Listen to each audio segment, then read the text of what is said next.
पटाका लागेलो, पटाका लागेलो। साली सचहु धमाका लागेलो, पटाका लागेलो, पटाका लागेलो। साली सचहु धमाका लागेलो, तू दिवाली के पटाका लागेलो। साली सचहु धमाका लागेलो, तू दिवाली के पटाका लागेलो। हटे तो हसे न तनको नजर, रसदार तू त पक्का लागेलो। साली सचहु धमाका लागेलो, तू दिवाली के पटाका लागेलो।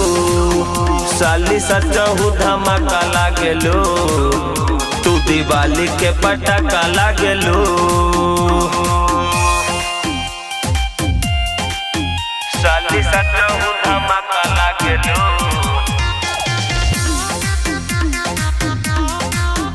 तू दिवाली के पटाका लागेलो। पहले रोही हम तोहार बड़ी बेट हो, भाग्य से भइल बा ए साली भेंट हो। भाग्य से भइल बा ए साली भेंट हो।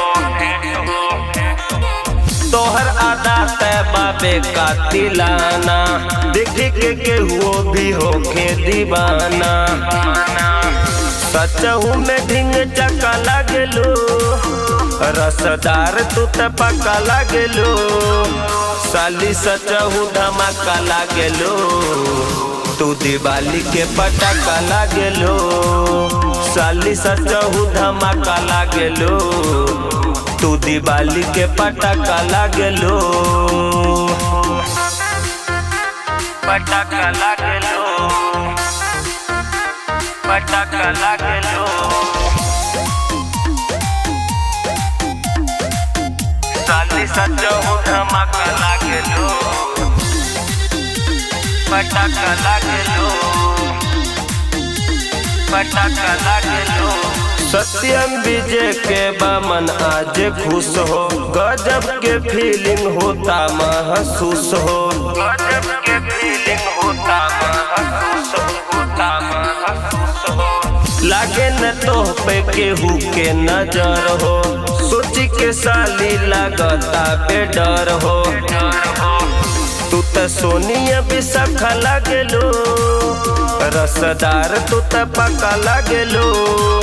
साली सचहु धमाका लागेलो, तू दिवाली के पटाका लागेलो। साली सचहु धमाका लागेलो, तू दिवाली के पटाका लागेलो।